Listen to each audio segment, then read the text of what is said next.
All right, and we're back. Yeah, we made it for the first unit. Now we're in our second unit, History of Islam. We're first going to be talking about life on the Arabian Peninsula. Before we get started with that, let me tell you what this unit's big idea is. And that big idea is belief systems influence people, cultures, and government. And the essential questions are, how important is religion in our lives? 2, how do religion and cultural diffusion shape society? 3, how do belief systems unify and create a new identity for people? 4, what are different ways that belief systems grow and spread? And finally, how does the interaction between people and belief systems solidify and change beliefs? All right, let's get started. First thing we're going to talk about in this unit is the Arabian Peninsula.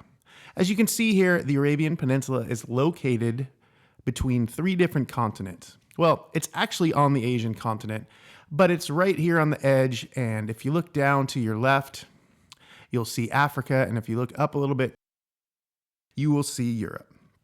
We're going to talk about a little bit more about that significance later on. The Arabian Peninsula, for the most part, has a very harsh climate. Its temperatures frequently are above 100 degrees Fahrenheit. But even still, people have inhabited the Arabian Peninsula for thousands of years.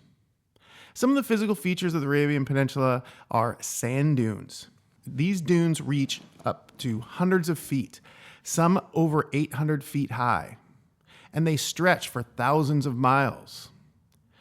In fact, the world's largest sand desert can be found on the Arabian Peninsula. It's named the Rub al-Khali.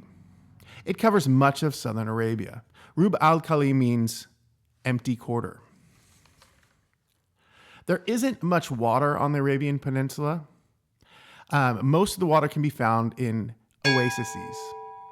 An oasis is a wet area in a desert where underground water rises up to the surface and collects.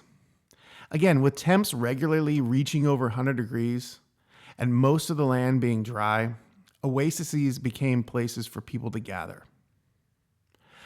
People could grow food there, and people could actually stay in one place and live. Oases also served as trade centers. Most of the people living in these oases were part of clans. Clans are groups of people bound by family or marriage. There was another group of people who lived on the Arabian Peninsula that did not live in the oases. These people were known as Bedouins. Bedouins were nomads. Nomads are people who do not live in one place. They travel from place to place depending on their needs. They oftentimes did come to an oasis town and they would trade goods or animals or get food or shelter for the night or things like that. One of the things that Bedouins were known for was their toughness. And a lot of times the oasis towns would pay Bedouins to stick around and help protect the town. I mentioned earlier that Arabian Peninsula is between 3 different continents. Because of that, it was a big center for trade and culture. Goods and ideas were traded throughout oasis towns on the Arabian Peninsula. Many of these towns still exist today, and they all came from a great base of trade.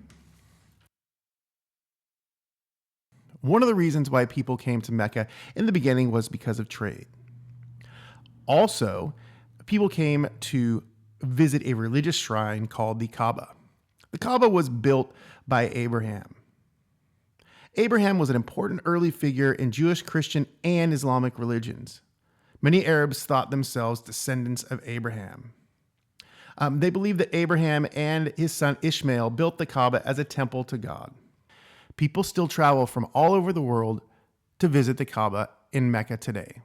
You're going to learn more about this pilgrimage in the next podcast. Well, that's it for this one. Thanks for listening. See you next time.